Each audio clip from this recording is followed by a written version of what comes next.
Well, good afternoon, everybody.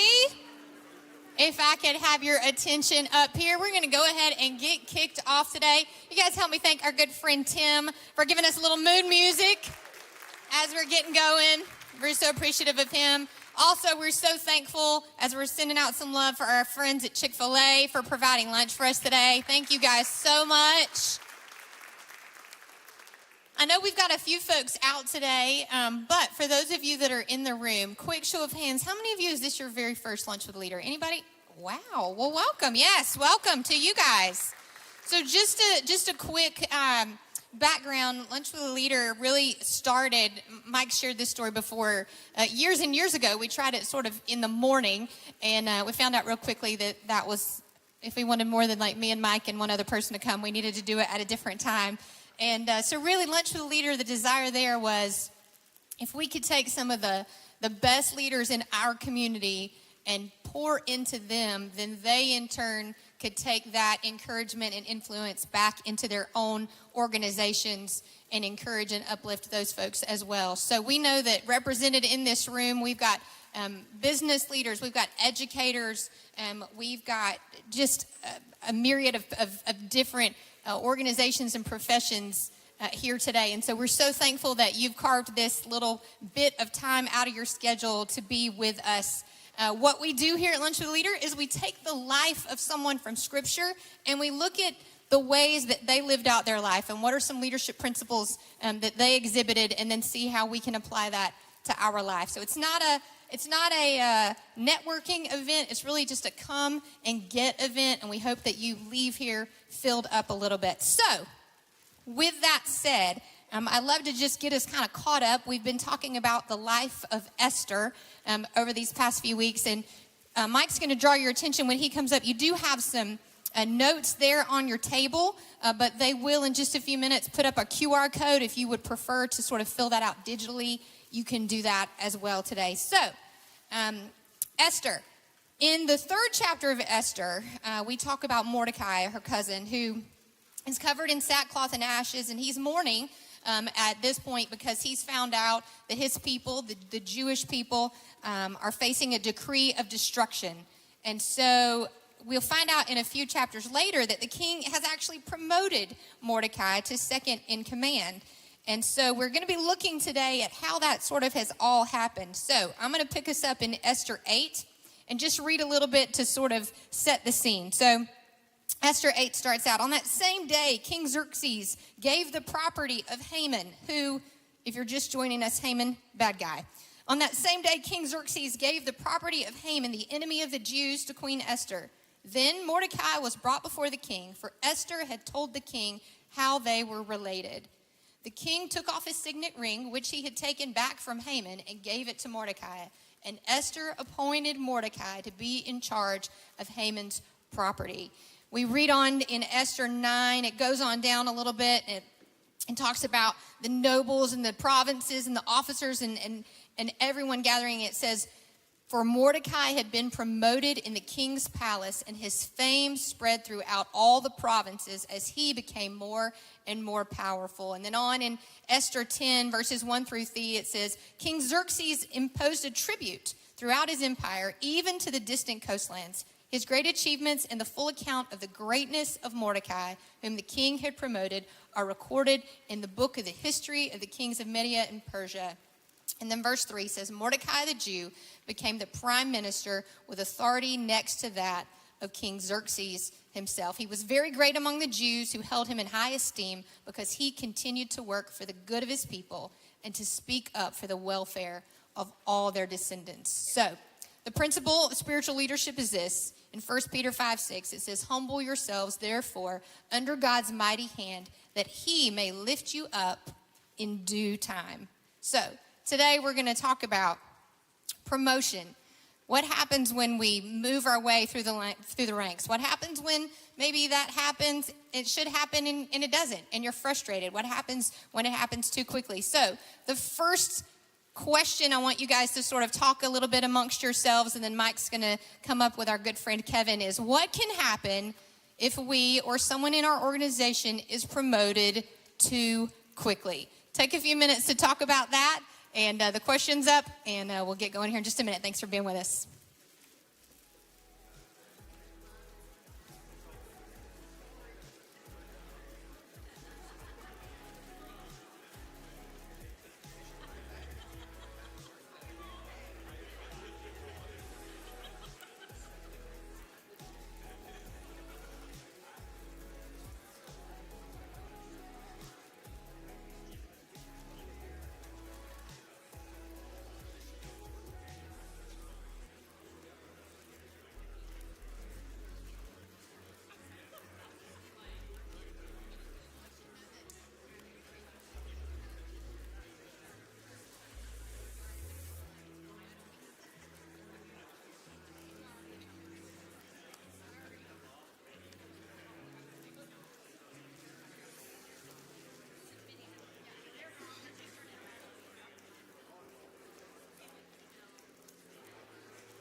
All right. Well, it is so good to see everybody. Make sure you check in the middle of your table. You've got notes and pens. Go ahead and get those, pull those out. They'll also put a QR code up if you are interested in taking notes on an app. They'll throw that QR code up there and you can take notes, or maybe not, but you can take notes on an app and keep up with all the information. All the notes are on there, and that is a great way to follow along. Well, if I've never met you before, I'm Mike.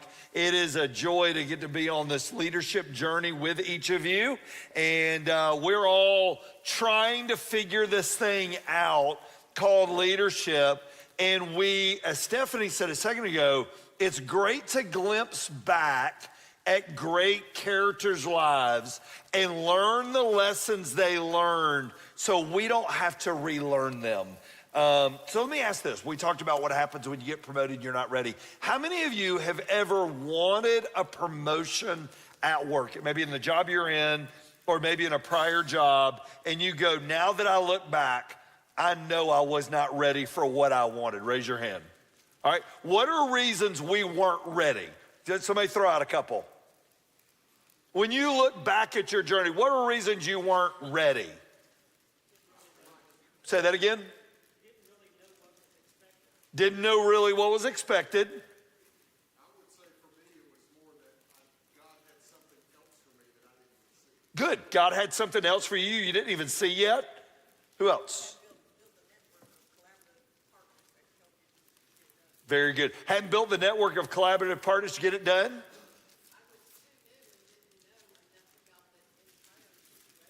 Yeah, too new and didn't know the entire situation. Anybody else? You haven't failed enough. Like, you got to fail to learn from your failure. And then if you get promoted too quickly, you haven't failed. You hadn't failed enough. That just stinks. But it's true, though. It's true. You don't have enough tools. You don't have enough notches in the belt yet, right? I had somebody over here was hollering out. Focus more. Nobody else in here has done that, E. Nobody's ever focused more money than thinking about more money than the job. But it's true because all of us have found ourselves there. This is a great story because Haman has it out for Mordecai. Mordecai keeps doing all the right things and ends up getting promoted to a position. And I think what he learned is stuff we need to learn. So if you got pen, pencil, something to write with, we're going to take down some good notes today. Would y'all welcome up our amazing friend Kevin Scott today? Kevin's going to be up here. Anytime I can get Kevin, it's just awesome. So Kevin, let's talk about this. You live in the business world, is where you spend 90% of your time. How much do you see people promoted beyond their abilities hurt companies, schools, businesses? What would you say? Well, it happens a lot because something I learned very early is there are two types of people. There are high performers and there are high potential. So high performers, high potential. Now, ideally, somebody is both. They perform well and they have high potential. But a lot of times, we promote someone who is a high performer. They're good at their current job, but they don't quite have the skills ready for the next level. And I see it happen a lot in education. You see it happen in healthcare. They're good at, you may be good in a classroom. You can lead students, but can you lead adults? In healthcare, you're a really good nurse, but can you be in charge of other nurses? And so if a lot of times, if we aren't careful to find the people that have the right potential, we'll promote somebody because they want to be promoted and because we need help, and sometimes it's the wrong move. It's a great thought because as a leader, you may have arrived at the position you want to be at. You may go, no, there's something more for me. But you also were looking at this through the lens of the people around you. We met the women's basketball coach at Kennesaw State a second ago. You may have a great player who wants to be a coach, but are they ready to be a coach? You may have a person that they show flashes. And so you got to think, here is Mordecai. I want you to write this little thought down at the top, then we're going to dive in the notes. Mordecai just kept doing the next right thing. I don't think Mordecai really went through any leadership classes. I don't think Mordecai took an online course in leadership or somebody shot him a great YouTube video to watch. Mordecai just kept doing the next right thing. And as we look through this through the lens of I want to be promoted or I am promoting someone, listen, the wrong promotion can change everything about your organization, right? Whether it's you or somebody else. You put the wrong person in the wrong seat on the bus too early or too late, you can whack things out really good. So, principle number 1 today, path to promotion. Be excellent now. Be excellent now. Excellence is how you do what you do. Kevin, what does excellence now look like? I know it from the church vantage point and maybe a little bit in the athletic world. What does that look like in the marketplace context? Yeah, I think this is one that it's similar in a lot of areas. It's the everyday moment. It's not the big everybody can be excellent when the stakes are high and you've prepared a lot, but it's in every one of the little things. We had a value at Addo. One of our values was excellence, and we said the tagline was, if it's worth doing, it's worth doing well. And I actually I thought of, since it's about to be baseball season, I can't believe you haven't mentioned this yet. Opening day is this week. So, but it reminds me Do you remember the George Brett story? Okay, George Brett, Casey, I'm looking over here for you. Casey, George Brett was the Kansas City Royal Hall of Fame career. And in his final season, a reporter put a microphone in his face in a post-game interview, and he asked George Brett how he'd like his last play in baseball to go. And you know what everybody thought. Bottom of the ninth, bases loaded, grand slam, whatever it is. And George Brett said he'd like his last play in baseball to go like this. He wanted to hit a slow grounder to second base. He wanted it to be fielded cleanly and for him to be thrown out at first. But he said, when I'm thrown out, I want to be running full speed toward the bag. Because he said, I wanted to be said that I was excellent in every single activity.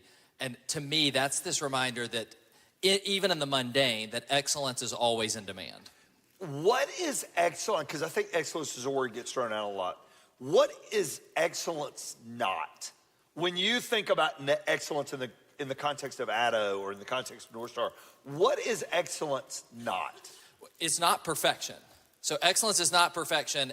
Excellence is about effort. It's not about outcomes. That's good. And I think when we think about getting promoted, we often think about the outcomes. And there's only so much we can control of those outcomes. What we can control is our effort on a consistent basis. And if you are excellent for long enough, you will get promoted. Yeah, I love what Jesus said in Matthew 25. Whoever's faithful with little will be given charge over what? What does it say? Much, right?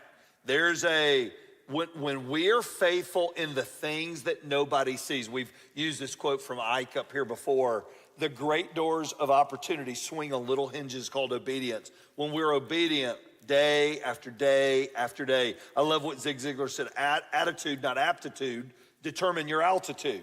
It's the attitude, that's a controllable, right? That is something we bring every day to the party. We bring ourselves and we bring our attitude. Crawford Loritz on a podcast, he said this, it was really good. He said, we've got to remember, and I want you to write this in under number one, as a believer, as a spiritual leader, you are there at your organization to add value. You are there to add value. And he said this, he said, if you're not adding value to where you work or the people around you, don't put any verses up. Don't tell anybody that you're a Christian, because really God put you there to add value to the people of that organization, whether it's a small team, big team.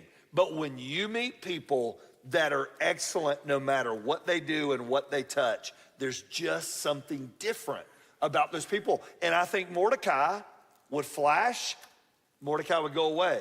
Mordecai would flash on the scene, then Mordecai disappears in the story. But he disappears in the story just because he just keeps doing the next right thing. Number two, cultivate your character. We're going to sit on this one for a second. Cultivate your character. Character is who you are when nobody's around. Reputation is how everybody thinks of you. Character is who you are when nobody knows who you are. What are the choices you make? What are the things you do? What are the things you watch? What are the things you listen to? What are the things? That is character. Why? Let me ask you this way. How can we hide our character from people around us for a period of time, Kevin? What are things people do to hide who they really are before it gets, because it does come out? How does that happen? I think it happens a lot of ways. It happens, it happens when we have a lack of accountability in our life. Because, and by the way, the further you get promoted, the more you have to invite that accountability. It's not imposed on you. It has to be invited by you. But yeah, when that doesn't exist, we can put on a good show. We can have appearances that look really good. And depending on the environments we're in, some of us, it's easier to hide than others. You know, character gets exposed. So Stephanie, you went to a roofing conference last week with your husband, owns a roofing business. You went to a roofing conference and you said something in a meeting this morning about storms that I thought was really interesting that you learned last week. Share that with everybody real quick. Well, don't judge me that the roofing conference was in Puerto Rico where they're all flat roofs. I can't help it where they scheduled it. But they had somebody come in from the National Weather Organization. They were talking specifically about the storm that hit Puerto Rico not that many years ago. And he said the interesting thing we found when we got there is that the storms are not what did the most damage. The storms just exposed the damage that was already present. Character, when not developed, can expose problems. You've got to cultivate your character. Dr. Lorette said it this way. It's probably one of my favorite quotes I've ever heard. My character needs to be the platform on which I stand. So let me say it this way. My character needs to be greater than the platform on which I stand. My character's got to be greater than the platform. So Kevin, what are ways that leaders can cultivate their character? Ooh, well, we talked about the accountability piece. So somebody speaking in, and I know we're going to talk about disciplines too, but to me, the character piece has got to be a consistent thing because the gravitational pull away from character is going to be there. It's always going to be more expedient to take a shortcut, to find a faster way, to do something that's feels like it would get you promoted faster, but to me, it's got to be the daily disciplines. And there's got to be a grounding in faith because when your primary goal is the approval of others, it's a lot easier to find a way to take a shortcut than to feel confident in whether or not you're getting promoted, what position God has you in. All right, so I want to sit on this for a second. You guys live in this every day. You're out in the marketplace. You're doing all kinds of jobs, from education to law enforcement to city government to collegiate to where we got the whole span in here to private businesses. Why do we hate to keep cultivating character? Why do we feel like my title should take care of it? I shouldn't have to keep working behind the scenes on something nobody else may never see. Why do we think that? What would you say? It's always challenging and difficult. Why else? It takes time. There's no quick fix to this. There is nothing. Mordecai, I'm sure, would have loved to his first day going to Esther, got in this position, and he wouldn't have had to go through all the hardships. It took a lot of time. What else? We love shortcuts. We love them. Say that again. We're too proud. There's nothing certain that's going to lead from your character building to material reward of some sort. Yeah. So here's my challenge to you guys. Cultivate your character. Work as much on who you are as what you do. Nobody else is going to see it. Nobody else is ever going to know it. Nobody's going to know the hours that you put in on the inside job of you. All they're going to know is the exterior of you. They know your platform, your title. Let me ask you this. What is a sign that I'm throwing Kevin one here. What is a sign that we can see in somebody we're looking to promote? Let's take it from that vantage point. We're looking to promote somebody that their character's not been cultivated enough. What's a sign if you were looking at your company and you went, I'm thinking about moving this person to this bigger role. What's a sign they're not ready for that when you see them do this? I think the way they respond to challenges or difficulties that they said over here about failures, to me, the way that they treat people when they're under stress, the way that just those pieces that don't show up in the job performance, but they show up in this performance. I know, people often, if you're trying to get a job at Chick-fil-A corporate, people complain a lot about how long that interview process is. But Truett used to say, like, he would have dinner with people before they hired him because he wanted to make sure, I want to be able to do life with this person. And I've heard some great people doing interviews thinking about how do they, they'll take them to a restaurant and see how they treat the waiter. Yep. I think we may have told this story before, but there's one Chick-fil-A operator in Colorado that has a 3-step test for when he's hiring or he's promoting. And his 3 things, and 2 of these have to go with character. His first thing he does is when they walk in the restaurant for the interview, he meets them at the door and he quickly walks as fast as he can to the booth that's the furthest away to see what their pace is. The second thing he does is he gives them a pen and some paper and says, I'm going to share some things with you. He doesn't expect them to come with it, but he wants to see if they have a desire to learn when they do it. But what I love is this, at some point during the conversation, he'll inadvertently knock the pen off the table and see how quickly they reach to pick it up. Wasn't that fast? That's good. I don't want people judging me, all right? But, he's trying Yeah. to uncover, and that's an initial interview, but I think when you're looking at promoting somebody, I have promoted high-performing jerks before. Yep. And it never pays off. It doesn't pay off long term. And so we've got to look for those character attributes. It's so funny. Rick Warren at Saddleback used to always say he would take somebody out to eat and to see if they were nice to the waiter or waitress. Because he said, if they will be kind to that servant, they'll be kind to servants around your organization. But if they're rude to them, how many of y'all have ever been out to eat with somebody who was so rude you were embarrassed? Raise your hand. Isn't it crazy? You're like, I cannot believe they just said that to that person, right? How many of y'all would go, somebody's probably said that about me before? All right, raise your hand. All right, move on to number 3. Here we go. All right, establish daily disciplines, which go to cultivating character, right? Establish daily disciplines. Loritz, and he just said this, and then, God, this was just this morning I heard this. When my passion for obedience eclipses my desire to be successful, I'll be ready. When my passion for obedience eclipses my desire to be successful, then I might be ready to be promoted. Am I okay being obedient? And here's what disciplines are. Disciplines are what you do consistently, day after day. All right, Coach Dennis Jordan's in the room. Coach Jordan's a local high school baseball coach legend. How many high school baseball games did you win in your career, Coach Jordan?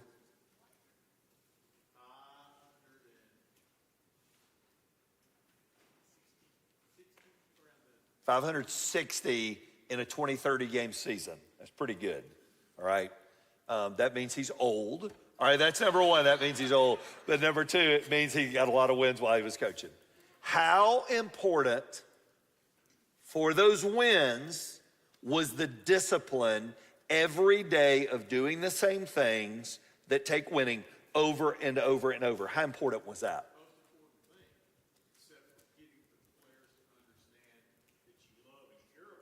Yep. Once you sell the aspect of that you're going to love them and care for them, and yet there's going to be hard times, they'll jump in and join that consistent thing every day. You had to have a consistent thing on Monday, a consistent thing on Tuesday, a consistent thing on Wednesday. There wasn't hardly any days that my kids came that they didn't understand what was going on that day and the work that we were planning on having. Yep. It's so funny. Nothing changes from high school athletics to life. It's the daily disciplines that make all the difference. Kevin, what are some daily disciplines that you've seen great leaders put in place? You get exposed to a lot of great leaders. What are some daily disciplines you go, these are common traits of people I've seen that are doing great things, but I know behind the scenes they're doing this over and over and over? What would you say? Yeah, a few come to mind, and I'm embarrassed because I don't do most of these well, but I think the people who are really good leaders, there is some kind of a learning component, whether that's reading every day, it may be different forms, but there's some kind of a learning. There's some type of gratitude that is they have a system for that to make sure they are, whether it's the beginning of the day or the end of the day. And then there is time that they're developing and getting better. We used a lot of Chick-fil-A stories today, but Tim Desopoulos, when he was president of Chick-fil-A, up until he was president, he had what he called library day every month. It was his day just to learn. And when he became president, they asked him, are you going to cut back on those because of your time? And instead of cutting back, he doubled them. He went from 1 to 2 days a month because he said it's important. If the rate of growth outside of the organization is exceeding my rate of growth, then we're going to be extinct. And so I think that's good. I saw Brian Dodd over here. Yes. He's got a million great things, but I know he loves Coach Saban. And Coach Saban always said that you will either endure the pain of discipline or the pain of disappointment. So the pain of discipline or the pain of disappointment. Discipline is initiated by you. Disappointment is initiated for you and to you. So you really get the choice of whether you're going to make the steps and do it or whether somebody else is going to do that for you. So, one other just thing. I love how you tee this up by asking what are things people can do. When I think about discipline, I often think about cutting things. Like, I need to really get disciplined. Spring break is next week. Can I lose 6 pounds this week before what do I need to cut? But I'm serious a little bit. But we really need to be thinking about what are the things that we can add? What are the things we do? Not just what we should not do, but what is our aim? What should we be doing? Brian, and I'm glad, it was so funny as I was just sitting here looking at you, I was talking to Kevin. You study great leaders. You send out but tons and tons of blogs and things about great leaders. What are some disciplines that you've noticed in the great leaders you've studied, you've read, you've learned about? What are some of those, Brian? Well, for this environment, I'll keep it in the context of spiritual leadership. The discipline of starting your day with a quiet time easily is the great separator between, we'll say, successful and unsuccessful leaders. Creating that foundation that God will direct your steps throughout the entire day, and you will not react to things, but you will respond to them. Totally separates. Plus, the bigger you are on the inside, the bigger your organization will be on the outside. And it helps with stuff like temper and how you treat people and how you frame, problems and all those kind of stuff. But I can't recommend it enough to anybody that if you want to grow in character and you want to grow in self-leadership, start your day with the foundation of the block.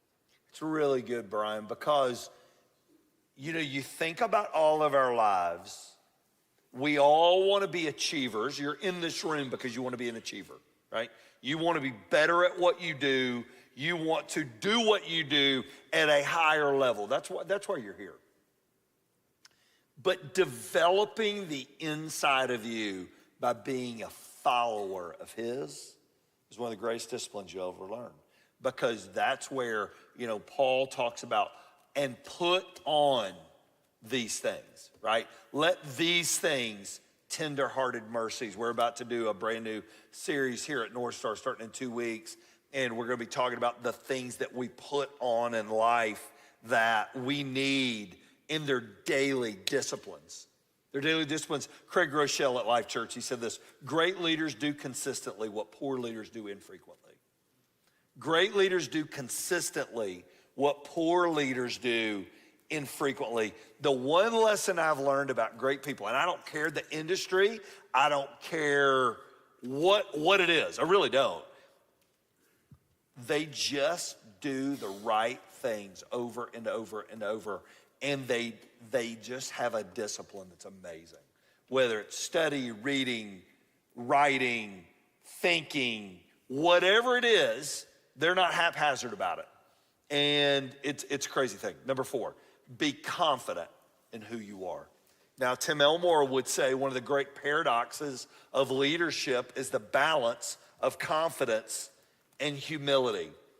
So, Kevin, how do we remain confident in what we do, but remain humble while we do it? How do we do that?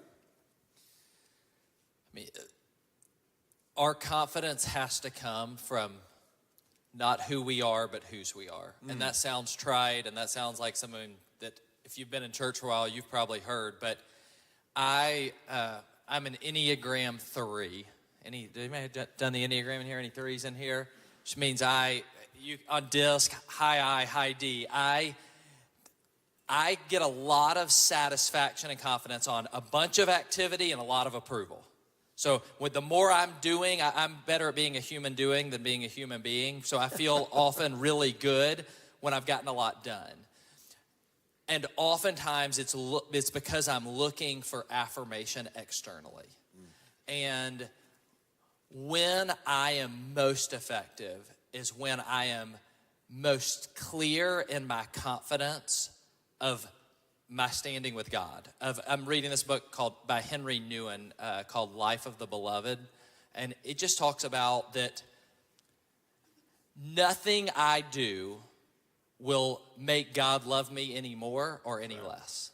And that is not an excuse to not do well. It's just a reminder that I can be confident because God loves me regardless. And then it starts from a place of being humble enough to go and serve other people. You know, it's so interesting because you think about Mordecai. We don't know a lot about Mordecai. We don't know what Mordecai scored on his disc. We don't know what he scored on Enneagram. We don't know that he had ever heard of them, which he had not. But anyways, but Mordecai was confident enough to do the right thing.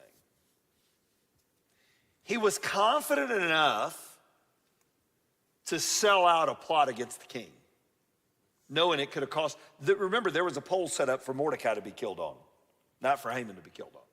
Haman set it up for Mordecai. Mordecai just did the next right thing. There was a confidence there. I want you to look at this little out. Self-confidence is being comfortable in your own skin around next level leaders. It's knowing, I want you to write this little thought down. It's knowing that God put me here for a reason bigger than me. That's your confidence. God put me here for a reason bigger than me.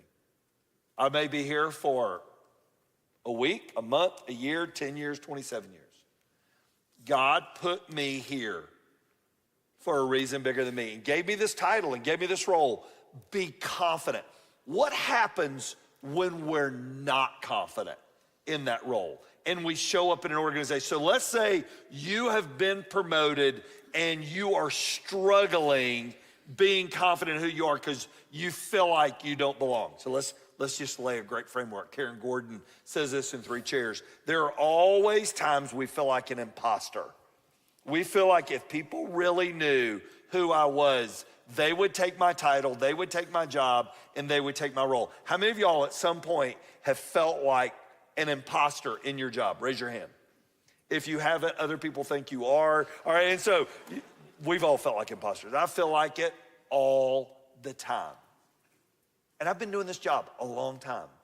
And I say this joke to NorthStar all the time. One day, a real pastor's gonna show up and people are gonna go, so that's what it looks like. We've been stuck with Lynch all these years because I'm just sort of a washed up youth guy who should have got in coaching probably, and I just ended up doing this. Be confident in who you are, because if you're not, Kevin, what can you do to your team and what can you do to your organization? Yeah, you do. When I'm not, as a leader not confident in who I am going to change based on certain opinions or popularity, and I'm going to be seeking affirmation from others, and that means I'm not providing it to them. And then I'm going to be surrounded by a bunch of people who just tell me how great I am all the time. And that's a very dangerous place to be in. I love what John Maxwell said. When the leader lacks confidence, the followers lack commitment. They are not following scared. People are following confident. I remember years ago I had on the podcast, I had on Jimmy Dykes. Jimmy Dykes is a great ESPN and basketball analyst. He was a great college basketball coach. But I was saying, all right, who's your favorite coach and why? Who have you seen coach up close and why are they your favorite? And he said, he was naming off reasons and people. And he said, I remember I was at a Duke game. They were down by 25. before half. All right, so number one, doesn't happen a lot. Number two, they didn't have an answer for what was happening on the court. There was no answer. He calls timeout to stop the bleeding. Players come to the side, and he said this to his team. I don't know an answer yet, but hold it here. By the end, if you can get us till halftime, not being down any more than 25, we'll win this game in the second half. And the players held it. They went to the locker room. He figured out what they were doing, came back out, said it was biggest comeback in Duke history. Came back and won the game second half. And he said, if I hadn't heard it in the huddle, I wouldn't have thought much about it. But the players so believed in his confidence, they would figure it out. They figured it out and they won the game.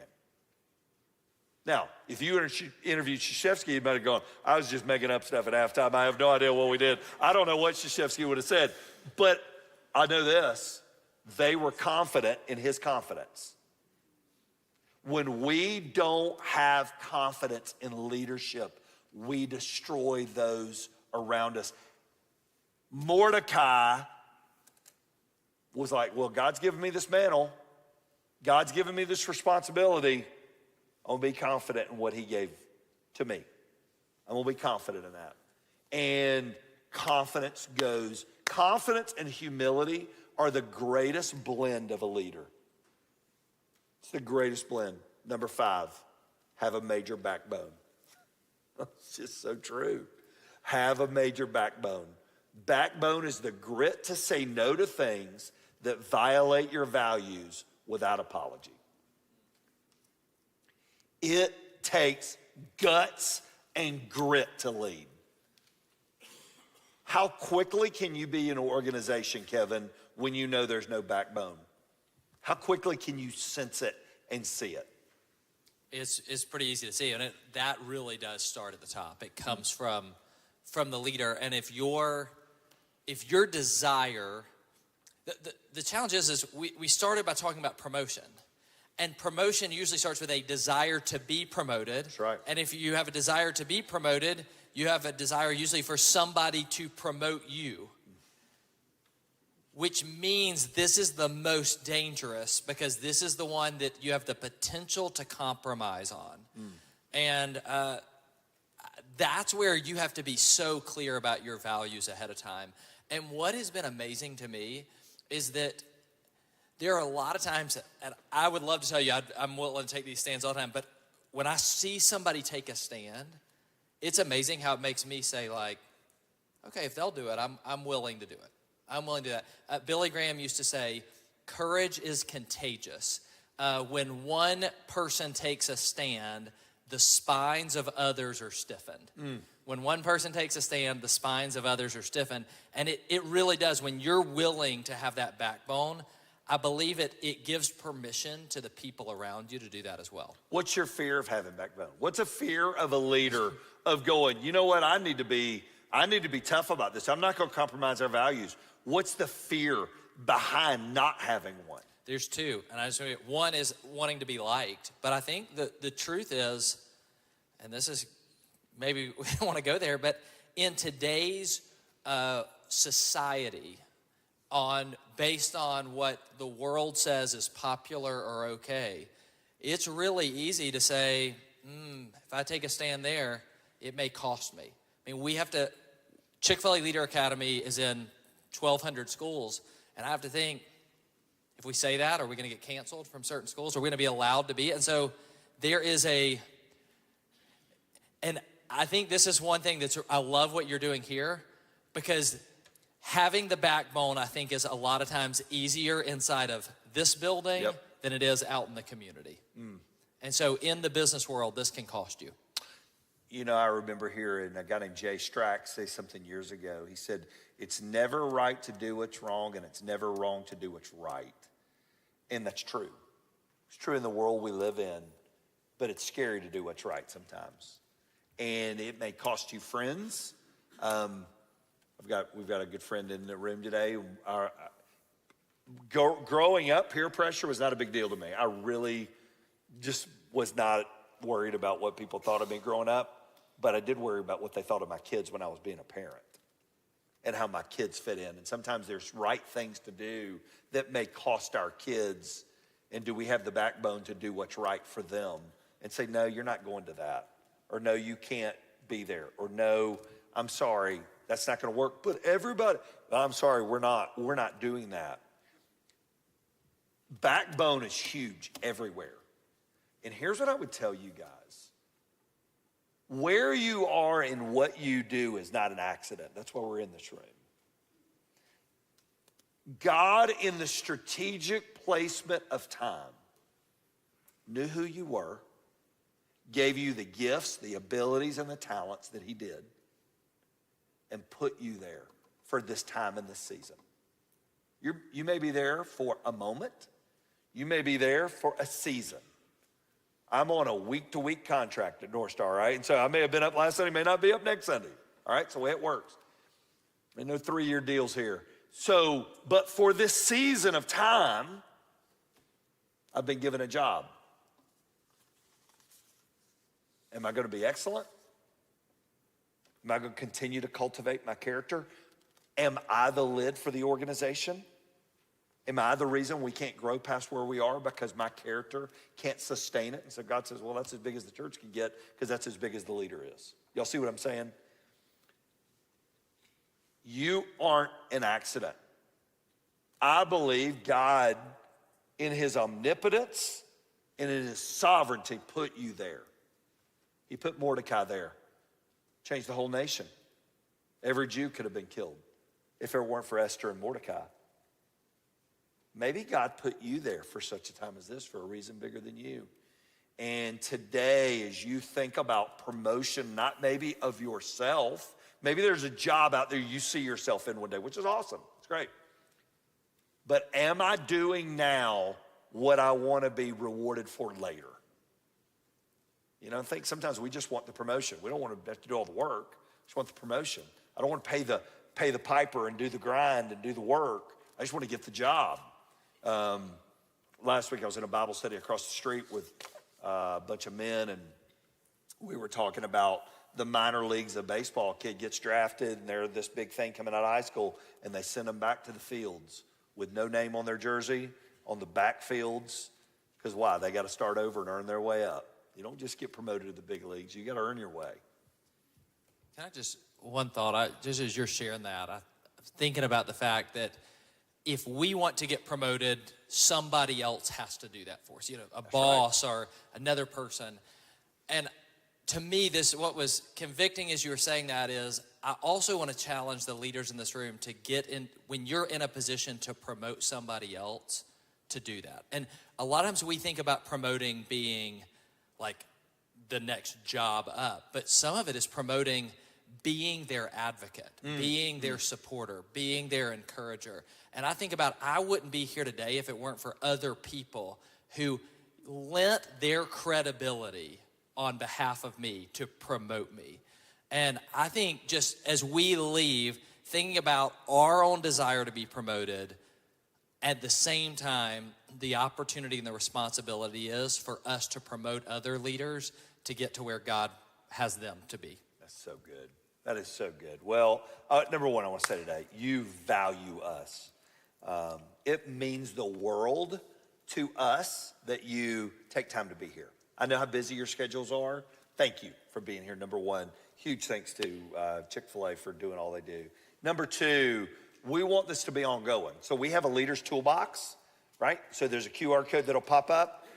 If you go, man, I would love to get some highlights of this lunch. And it's just a downloaded email you can do. You can sign up at that QR code if you want that. It's a great little, goes out once a month. That's all you get. We don't do flyers. I'm not inviting you to man a parade anywhere. Or this is a come and get event. But if you want to add value to your leadership, that is a great way to do that. But I'm going to say this, and I typically don't plug this, but I'm going to plug it today because it fits this perfectly. Today's episode that released on the podcast that I do with Dr. Crawford Loritz on authentic leadership would be a good hour of your time. Because this, literally what we talked about today, you're going to think, oh my gosh, it was like they recorded that this morning for this, and it was recorded 6 months ago.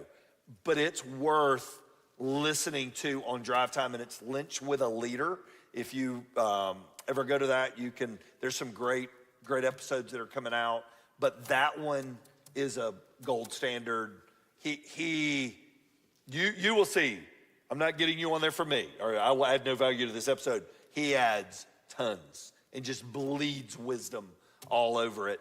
Our next Lunch with a Leader will be at the end of April. I think it's the last Monday of April that our next Lunch with a Leader will happen. Ludell will send out a note to everybody. You'll get a note April the 22nd. So I hope you can make plans to be there. Let me pray over us and we will go. Father, what a joy to be with great leaders. Now may we go into the spaces and the places that you've put us. And God, may we excel today. May we excel in the mundane. May we excel in the shadows. May we do the things that got us to where we are. And Father, may we honor you by doing all of them with excellence. Whether somebody's watching or nobody's watching. But God, you're watching. May we give you our best today. And may we lead like Jesus. And that is my prayer. And I pray it in Jesus' name. Amen. Thanks everybody for being here. Have a great day, everybody.